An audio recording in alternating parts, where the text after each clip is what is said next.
All right, ladies and gentlemen, welcome to another episode of the Satchmo Show, man. And today we are discussing the 8 things you must do to hit Division 20 in UFC 4. Now, a lot of you guys out there are probably chilling. You might be Division 15, you might be Division 12, you might be Division 2. It does not matter, man. These are just common ideas that everyone's got to do to get better at the game. Now, we're just going to go ahead and get right into it, man. But first, if you do not know who I am, why does this guy tell me how to play the game? I've been in Division 20, top. I've been circling around top 300 since season 4.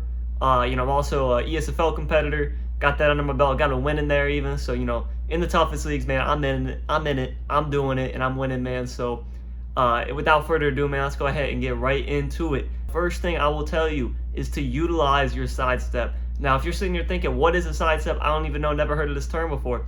A sidestep is whenever you move your stick laterally. And it will dodge teep kicks, it'll dodge the spinning heel kicks, the death kick is one of them.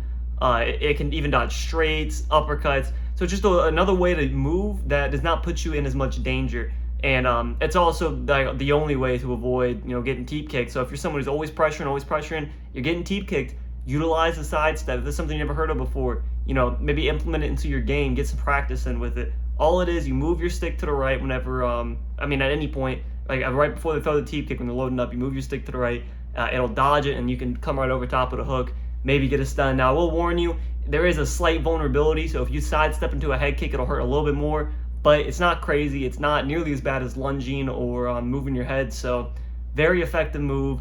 I recommend you put it into your game plan. Now, number 2, not only using a sidestep, having an effective jab. Now, a lot of people in this game, they're just looking for these knockout blows, the hooks, the uppercuts. They're entering the pocket with crazy maneuvers. Utilize your jab. A jab straight will bring you so far in this game you will not understand.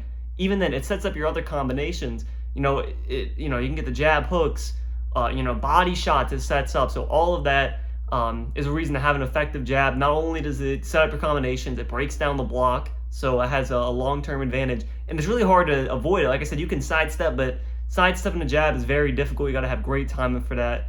And then, if someone's moving their head preemptively, if they can read and react the jab when it's coming out, then you might be in a little bit of trouble. But, then again, you can always just throw a left hook. But most people will preemptively start dodging the jab.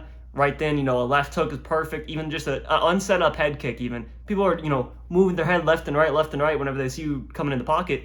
You swing a head kick out there, you'll knock so many people out. So having an effective jab, making your opponents worry about that, that's going to be my second tip to hit Division 20. And now moving up, number 3 is learning how to get up off the bottom. Now, a lot of you guys don't even want to hear this. You're like, man, I don't need no ground game. I'm fine. I'll win games how it is. But I will tell you, man, I've seen guys that are like Division 14, and they are just whooping me on the feet. And I'm like, man, how does this kid Division 14? I take him down once, and he does not get up for the rest of the fight. So, learning how to use the grapple advantage works. Very important. Just those little small pity-pat shots just to work to build up the GA. Knowing how to deny in most positions, like side control, if you can, learn how to deny and hold side control on top, it will make your game incredible. And even the just basic half guard, denying the full guard transition, stuff like that. If you're Division 8 or something like that, if you learn how to deny someone going to half guard, from half guard to full guard, they'll freak out. They won't know what to do, and they'll probably quit on you, and you'll get a free win. So, that's something that's very important. And obviously using fakes, another thing you have to learn, and when to use them, what transitions can you fake. If that's not something you know yet, I recommend you look it up and try and learn. I'm not going to go into too much detail here on how all the ground game works, maybe in a future video, but that's all I got for you for the ground game. Now moving on, head movement. And a lot of you guys will go out there, man, and you're just winging your punches, throwing your combos, what works, and that's what you're doing. That's great. But then these are the same guys that are complaining, oh man, block breaking sucks. It's so terrible, it ruins the game. Listen, block breaking is a mechanic, and you're just gonna have to get over it. If you don't like it, maybe chess might be for you. There's no block breaking in chess. I recommend you go play some chess. But if you're playing UFC 4, you're gonna have to deal with it. And moving your head is really the only way to combat it. If a guy's walking forward, jab, hook, uppercut, you don't pull your head back after you see that hook, there's gonna be some issues. You're just gonna keep getting your block broken down, and you're gonna lose the fight. So learning, even if it's just pullbacks, and like I'm sure you've seen those fights where they're pulling back, pull back to the body. It's devastating. But that, like I said, if you're able to slip, jab straight, a lot of people spam that online. People don't know what to do. just once, when I throw in that straight, slip, straight, and it's over. So, just getting your head off the center line and, those counter strikes, very important. So moving your head, that's my number 4. And right along with that, at number 5, reading your opponent.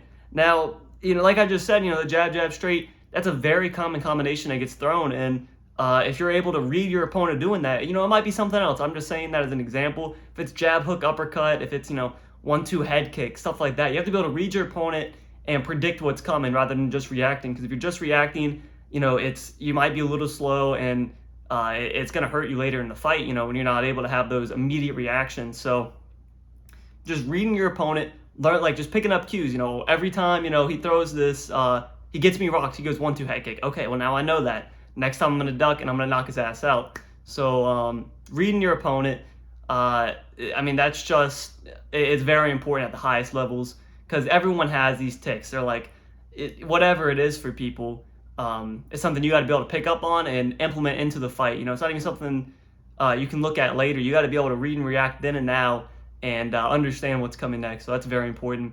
And next thing I have for you, man, is don't look for the finish. And now it sounds counterintuitive, like, yeah, you want to win fights, you want to go knock a guy out.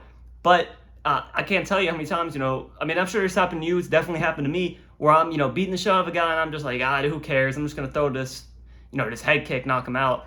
And he ducks it, knocks me out, even though I haven't been hurt the whole fight. Listen, this is a crazy game. It is never too late to get knocked out. And if you haven't learned that lesson yet, you got to learn it at some point. So just, even if you're up a lunch in a fight, try and be as simple as possible. Just throw jab, jab, hook, jab, like something that you're not going to get countered on and, lose your life for it. So just stay patient, and the fight will come to you. At number 7 is, fighter selection. And listen, if you're just trying to have fun and you want to go use Yancy Maduros, go for it. I'm not here going to be the guy to tell you don't use who you love. But if you want to win this game, man, I actually heavily recommend, just getting a tally sheet. You play with Volkanovski, tally it up, whether you won or lost. And you'll go through, and then you'll look and be like, oh my God, I'm 3-10 with Max Holloway, but I'm 10-2 with Volk. Maybe this is an adjustment I need to make, use a different fighter, and just trying out different guys, getting comfortable. Like, for me, for the longest time, always use Tony Ferguson. I'm like, man, I'm a killer.